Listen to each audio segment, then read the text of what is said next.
What's up, fight fans? This is Kurt DeVille with Counterpunch Boxing News, and I have some new news concerning Eddie Hearn, Dillian Whyte, Oscar Rivas. Apparently, this fight isn't doing so well. In fact, it's in a crisis. There's only a few thousand tickets that has been sold on this venue at the O2 Arena, okay? And it's got to the point where Bob Arum, which is the CEO of Top Rank, is worried about Lomachenko and Luke Campbell fighting at that same venue. Okay, he was worried that it might lose its thunder. It might not be the right time or the right venue, okay, or the right area. And let me counterpunch that real quick. I don't think that has anything to do with Lomachenko versus Luke Campbell. That is a totally different weight class. This has everything to do with the heavyweight division. And I'm going to explain to you guys why. But first, I'm going to explain what else is going on in the heavyweight division according with these tickets. These tickets are not selling. And it's scary at this point because the fight is right around the corner. It's got to the point where the undercard fighters have petitioned like raffles to give away tickets. You know, that's a bad sign. That reminds me of when Wilder fought Fury the first time and they gave a lot of the tickets away, like charity tickets, which is not unknown, but at the same time, you don't want that many tickets to have available to give away in that form. You know what I'm saying? So that's what's happening here in this situation with Rivas and Whyte. Now, the crazy thing about this is Dillian Whyte has sold out the O2 Arena last year. Remember that with Chisora, the rematch. Fantastic fight, good fight, knockout, 11th round. Boom, left hook. Lycan prevails, right? He gets his revenge, so to speak, his moral victory on top of an official victory, another official victory. You know, but a legit, solid victory. But it was a sellout crowd. Dillian Whyte was able to sell these tickets. So the question is, why isn't he able to sell these tickets now? And I've heard this from other channels and other opinions. And, you know, a lot of people saying, well, you know, Eddie Hearn, he might not be doing his job right. He might not be promoting it right. He's promoting over here in the States and versus over there. He should have focused more energy on Dillian Whyte. I've heard that. That could be true. Then again, it could not. Right? That's just a theory. There is a question on why people are not really interested in this fight. Do you really think it has everything to do with marketing? That's the question you ask yourself. You know what I'm saying? Does it have everything to do with, oh, Eddie Hearn just didn't market Dillian Whyte like he should have? That's the question. But we don't really know if that's the fact, because I do have another theory to this. Okay, I do have another angle to why these tickets aren't selling. Anthony Joshua came over to the States and fought his first professional fight here in Madison Square Garden, and he's lost. Okay, and now things are not going so good in the heavyweight division overall. See, that's why I said don't worry about Lomachenko Campbell, because that's another division. I don't think it has anything to do with that. I think it's everything to do with the fact that Dillian Whyte, Deontay Wilder, Tyson Fury, Anthony Joshua, Joseph Parker, Jarrell Miller, etc., etc., etc. Right? If the light goes out in the heavyweight division, where do you think the light is coming from? You know what I'm saying? Look at Deontay Wilder. People are not really in like, yeah, Tyson Fury announced his acceptance for the rematch finally, right? Next year, February 22nd, for those that don't know. And it's not really a big buzz like people think it is.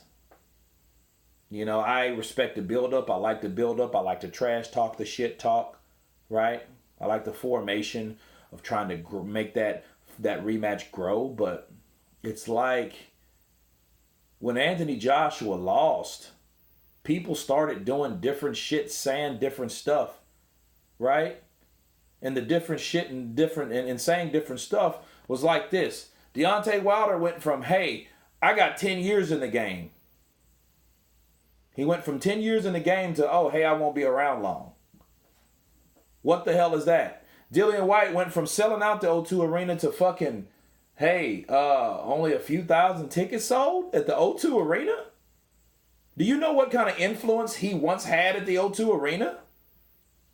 Think about that, guys. This is real shit. Like, what's going on? Like, why the hell is Dillian Whyte having problems fighting an undefeated guy that upset Brian Jennings, right? That's being overlooked because we still don't know. These guys still have to fight at the end of the day. Might be a fantastic fucking fight. We don't know. But guess what? Why isn't it selling? Okay, this is in a country that doesn't have too many other sports to compete with like America does, right?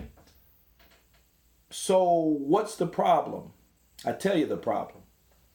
The problem is Anthony Joshua was the glue. He was the light. He was the one that was holding the interest of the heavyweight division.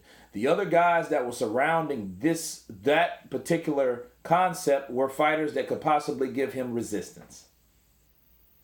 Okay? It is typical in an upset. People will look. What people are doing, they're anticipating the Anthony Joshua versus Andy Ruiz rematch. That's the only thing that they're talking about and looking at. And I don't feel that they honestly give a shit about anything else. I don't really necessarily think it's Eddie Hearn and his managing. Maybe he didn't. Maybe he hasn't managed Whyte right. Maybe he hasn't. I feel that he did. He should have went out to the bat or persuaded Joshua to give him more money so they could fight on April 13th. I do feel that. However, it's not about that no more.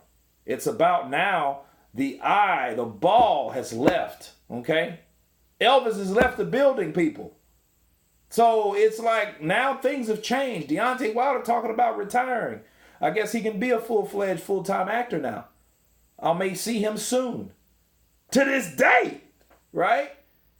Because it's like, okay, well, he's not even talking about being around the next 10 years no more. Dillian Whyte's not selling out the O2 Arena.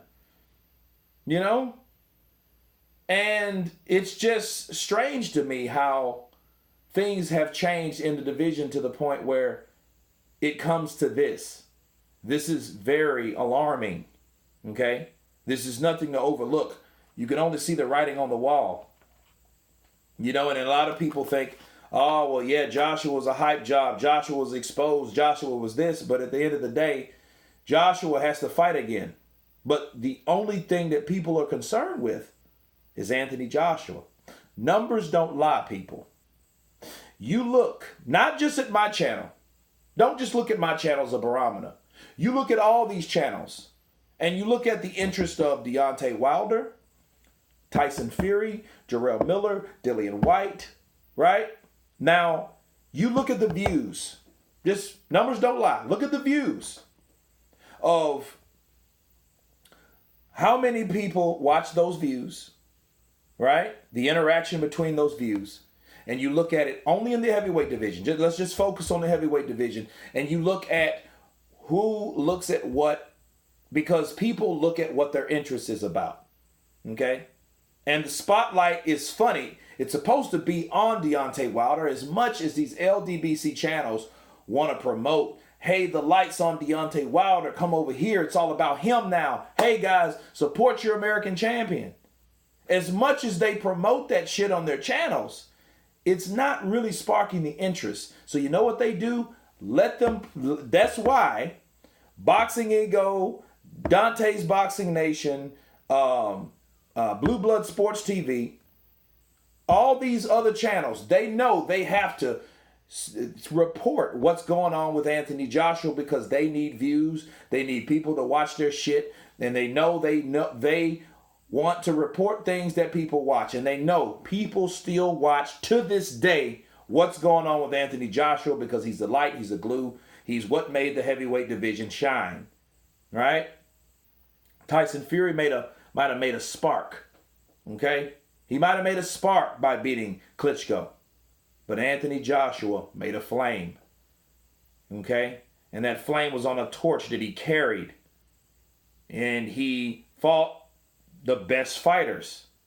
Right? He unified the division. He did a lot of shit that all these other fucking heavyweights couldn't do. Tyson Fury had the skill set. He just didn't have the mental capacity to keep that intact, to obtain or to carry on that objective. Okay? Deontay Wilder never tried to unify any fucking thing, so let's stop. He never done that. Even though both of those guys were around a while, but both of them go hand in hand with inconsistency. Okay? This is real talk, people. And it's like this. You have Dillian Whyte not selling out the O2 Arena. You have Deontay Wilder talking about retirement. And you have a lot of these things, and really that's pretty much it. You know what I mean? Like, Andy Ruiz is the first Mexican champion. That's the only silver lining out of this. History was made. So something was spectacular came from all this. But it did suffer a hit. Okay? And the hit is the interest of other fighters. Because it was all built on the strength of Anthony Joshua doing whatever. You know what I mean?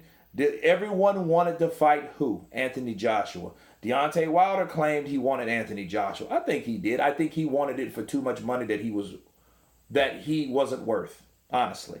But nonetheless, he figured like, fuck, if they're offering me more and more money, I guess he is, right? But that went down the toilet, so it was like, oh, fuck. You know what I mean? And that's probably what he said, like, what the fuck? But then that egotistical mindset was like, no, fuck it, you can take over. But yeah, that's what the attempt is. He wants to take over the heavyweight division. He's the most talked about. But why was he talked about mostly? He was talked about because his potential fight with another champion, period. As much as I'm a fan of boxing. So as much as I would love to see Deontay Wilder versus Andy Ruiz, I know that would not sell as hard or as much as Anthony Joshua, Deontay Wilder Undisputed. It never was. And the money wouldn't be available. The money, none of that would be there. Because Andy Ruiz was already beat by Joseph Parker. You know what I'm saying? And even if they fought and he beat Anthony Joshua, it still wouldn't have mattered as much. You know what I mean? That's why Deontay Wilder is talking about retirement. Now back to my man Dillian Whyte. Dillian Whyte has been trying to call out Deontay Wilder, but none of that fight is not where it's at. And Deontay Wilder knows it. That's why he's not really interested. And in fact, Dillian Whyte's not even interested in fighting Oscar Rivas. I don't even think he cares as much. And the numbers, again, don't lie, people. The numbers reflect the interest of these fights and these fighters. Bottom line. And that's what's happening in the sport of boxing to this day. And until we really, it's like boxing, heavyweight boxing. Now, heavyweight boxing is on pause because we have to see what Anthony Joshua does so people can understand, okay, where do we go from here? You know what I mean? Because the person that had the torch, that shit's been dropped in water. Or temporary pass to Ruiz. But to the UK fans, the torches went out. So fuck heavyweight boxing for now. We got to see what Anthony Joshua does. Fuck Dillian Whyte. Dillian Whyte was only a possible opponent for Anthony Joshua. So was Deontay Wilder. Tyson Fury does have his fan base, but let's face it, he was never bigger than Anthony Joshua. You know, call it enviousness, I don't know. Whatever the bitterness on how they tried to freeze out Joshua and all, I don't know. Whatever. But it's just not the same without the glue and the light. But on that, I hope the best for both fighters, for Dillian Whyte and Oscar Rivas. I hope they do sell those tickets, but this is the counterpunch on why those tickets aren't being sold. You guys tell me what you think about this video. Of course, please subscribe. And you guys have been Counterpunch. Peace.